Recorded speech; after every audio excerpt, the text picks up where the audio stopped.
বসন্ত উৎসব মানেই কিন্তু শুধু শান্তিনিকেতন বোলপুর না, আমাদের কিন্তু শান্তিপুরেও খুব সুন্দর করে বসন্ত উৎসব পালন করা হয়। আমাদের ন্যাড়া পোড়া কাল আমাদের দোল, পূর্ণিমাতে চাঁদ উঠেছে বলো হরি বল। এই ন্যাড়া পোড়ার রীতিটা কিন্তু আমাদের ছোটোবেলা থেকেই আমরা দেখে আসি। এই ন্যাড়া পোড়া না করে কিন্তু আমরা কোনোভাবেই রং খেলার উৎসব শুরু করতে পারতাম না। তো আমরা সেই ছোটোবেলার কাছে ফিরে গেলাম, আবারও আমরা আয়োজন করলাম ন্যাড়া পোড়ার। আমার শ্বশুর এখানে সমস্ত আয়োজন করে নিয়েছিল, দিয়ে ন্যাড়া পোড়া করলাম আমরা সকলে মিলে। ন্যাড়া পোড়া পড়ার পর পরের দিন সকালে শুরু হলো রং খেলা। এই দেখো, এটা হচ্ছে আমাদের বাড়ির ছোট্ট গোপাল। এরপর আমি আর আমার বর বেরিয়ে পড়েছিলাম আমাদের শান্তিপুরে যেখানে যেখানে রঙের উৎসব বা বসন্ত উৎসব পালন করা হয় সেখানে। প্রথমেই চলে গেছিলাম গার্ডেনে। এখানে কিন্তু এটা হচ্ছে আমাদের শান্তিপুর গার্ডেন। এখানে খুব সুন্দর করে বসন্ত উৎসব পালন করা হয়। দেখো, দেখতেই পাচ্ছ এই বসন্ত উৎসব কিন্তু সকলের জন্য খুবই রঙিন। পুরোটা তোমাদের দেখাই। এই দেখো কত সুন্দর, মানে পুরো গার্ডেনটা সুন্দর করে সাজানো হয়। এই গার্ডেনের ভেতরেই সবাই মানে একদম খুব সুন্দর করে রং খেলে। তারপরে এখানেই বিভিন্ন দোকান খোলা হয়, যারা রং খেলে, রং খেলার পর জল লস্যি খাবার জন্য দোকানপত্র থাকে। কোনো রকম প্রবেশ মূল্য কিন্তু লাগে না। এখানে একটা স্টেজ তৈরি হয়েছে, এই স্টেজে বিভিন্ন প্রোগ্রাম হয়, বিভিন্ন গান হয়, সবাই নাচানাচি করে এবং সবাই কিন্তু খুব আনন্দের সহকারে এখানে হচ্ছে রং খেলে থাকে।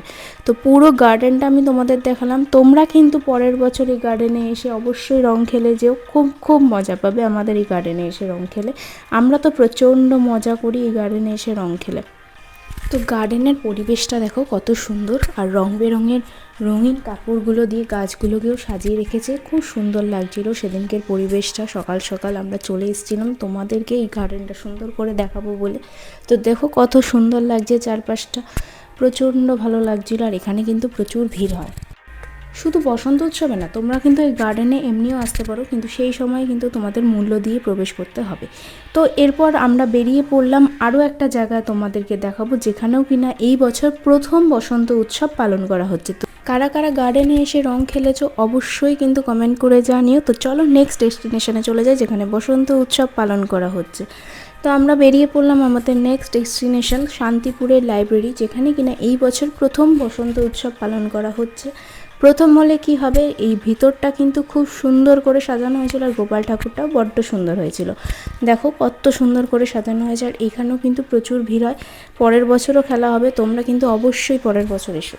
লাইব্রেরি থেকে বেরিয়ে আমরা চলে গিয়েছিলাম মদন গোপাল মন্দিরে। এটা কিন্তু 950 বছরের পুরনো একটা মন্দির রাধাকৃষ্ণের। খুব সুন্দর মন্দিরটা, আর পরিবেশটাও খুব সুন্দর। আমরা যাওয়ার পথে এই মন্দিরটায় একটু প্রণাম করে নিলাম, নিয়েই তোমাদেরকে দেখায়। দেখো মন্দিরটা দেখতে কত সুন্দর, আর জায়গাটাও কত সুন্দর। দিয়ে আমরা কিন্তু সোজা বেরিয়ে পড়েছিলাম মূল আকর্ষণ বড় গোপাল। এটা হচ্ছে আমাদের শান্তিপুরের কিন্তু সব থেকে বড় গোপাল পূজা করা হয়। এই বড় গোপালটা কিন্তু দেখতে খুব সুন্দর হয় আর খুব ভালো হয়। দেখো প্যান্ডেল কত সুন্দর করেছে, কত সুন্দর লাইট দিয়েছে। আমরা কিন্তু এই বড় গোপালটাকে ভালো করে দেখেই বেরিয়ে পড়েছিলাম বাড়ি ফেরার উদ্দেশ্যে, কারণ বাড়িতে ফিরেই কিন্তু রং খেলার প্রস্তুতি নিতে হবে। তো আমরা ভালো করে ঘুরে ঠুরে নিয়ে চললাম বাড়িতে। বাড়িতে ঢুকেই কিন্তু দেখি যে আমাদের হচ্ছে ভাং তৈরি করার প্রস্তুতি চলছে। আমরা আগের দিন রাতেই চারজনে ঠিক করে রেখেছিলাম যে ভাং খাবো, তার জন্য ভাং পাতা ভিজিয়েও রেখেছিলাম। দিয়ে সমস্ত ড্রাই ফ্রুটস দই দিয়ে আমরা ভাং কিন্তু তৈরি করে নিয়েছিলাম। ভাং দেখো কিভাবে তৈরি করেছে, দই ঠই দিয়ে, খেতে কিন্তু দুর্দান্ত হয়েছিল। আমি এবছর ফার্স্ট ভাং ট্রাই করেছিলাম, আমার তো খেতে ভালোই লেগেছিল। কার কার ভাং খেতে ভালো লাগে আর কার কারা প্রতি বছর দোলেশতে ভাং খাও অবশ্যই কিন্তু কমেন্ট করে আমাকে জানিও। তো আমরা একদম তোড়জোড় নিয়ে একেবারে কোমর বেঁধে নেমে পড়েছিলাম ভাং তৈরিতে। তো ভাংটা খেতে কিন্তু দুর্দান্ত হয়েছিল। দেখো দেখতেও কত সুন্দর লাগছে। আমরা সবাই মিলে কিন্তু সুন্দর করে ভাং খেয়ে নিলাম। তা ভাং কিন্তু খালি পেটে খাবো না বলে তার আগে আমরা ঠিক করে নিয়েছিলাম যে সকালে ব্রেকফাস্টটা লুচি তরকারি খাবো। লুচি তরকারি খেয়ে কিন্তু আমরা খেয়ে নিয়েছিলাম চারজনে মিলে এরকম সুন্দর ভাং, যেটা কিনা দই দিয়ে বানানো হয়েছিল। তো এই ভাংটা খেতে অসাধারণ হয়েছিল।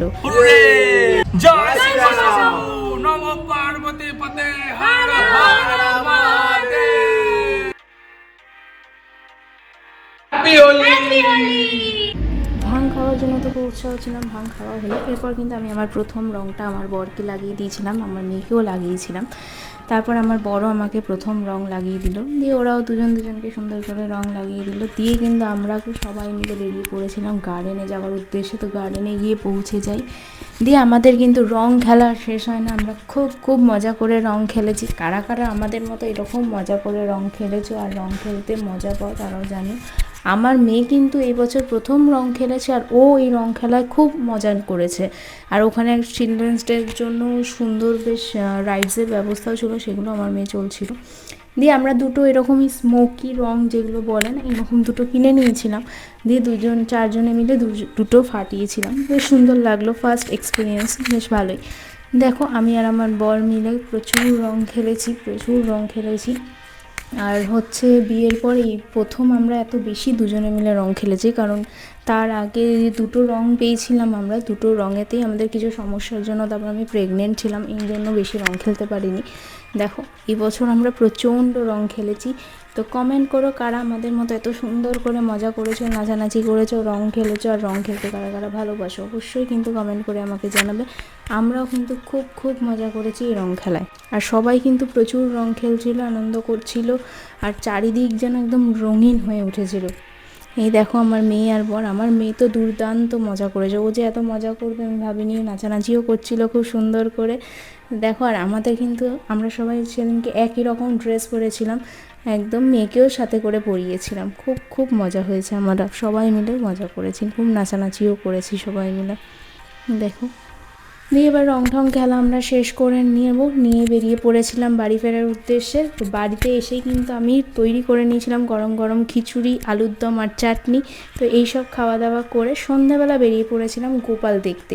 প্রচুর গোপাল দেখেছি, মেজো গোপাল, বড় গোপাল, সমস্ত রকম গোপাল দেখেছি। শুধু কি একটা গোপাল দেখলেই হবে, সব গোপালকেই কিন্তু দেখতে হবে।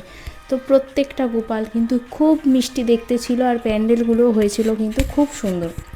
কিছু কিছু জায়গায় কিন্তু প্রচণ্ড সুন্দর প্যান্ডেল করেছিল, লাইটিং দিয়েছিল, এবং নানা সব জায়গাতেই কিন্তু বিভিন্ন রকম অনুষ্ঠান হচ্ছিল, গান হচ্ছিল। হ্যাঁ, তো এই দেখো কত সুন্দর লাগছে চারপাশটা। আমরা কিন্তু সমস্ত ঠাকুর সুন্দর করে দেখলাম, মেয়েকেও নিয়ে গেছিলাম সাথে করে, মেয়েও কিন্তু সেখানে গিয়ে খুব মজা করেছিল।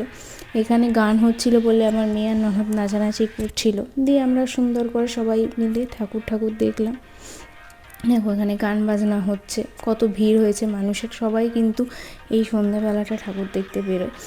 দিয়ে আমরা হচ্ছে সব শেষে কিন্তু আবারও বড় গোপালের সামনে দিয়ে এলাম, দিয়ে বড় এখানে গোপাল ঠাকুরটা দেখলাম। গোপাল ঠাকুর দেখার পরই দিয়ে আমরা কিন্তু বড় গোপালে চলে গিয়েছিলাম সন্ধ্যার আরতি দেখতে। এখানে কিন্তু সুন্দর আরতি হচ্ছিল বড় গোপালে, আর দেখতে কিন্তু খুব সুন্দর লাগছিল।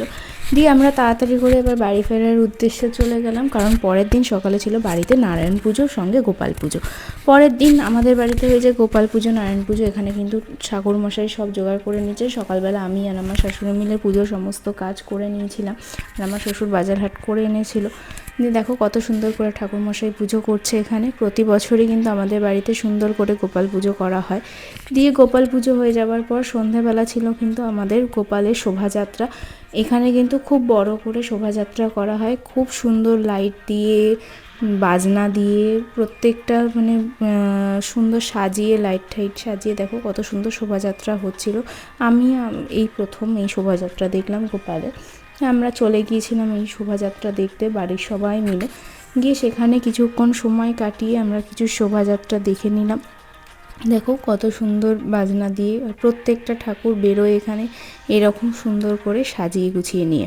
তো এরকম একের পর এক যেখানে যেখানে খুব সুন্দর বড় বড় গোপাল পুজো হয়, সবাই কিন্তু একের পর এক তাদের ঠাকুর নিয়ে বেরিয়ে পড়ে এরকম পরপর শোভাযাত্রা করার জন্য।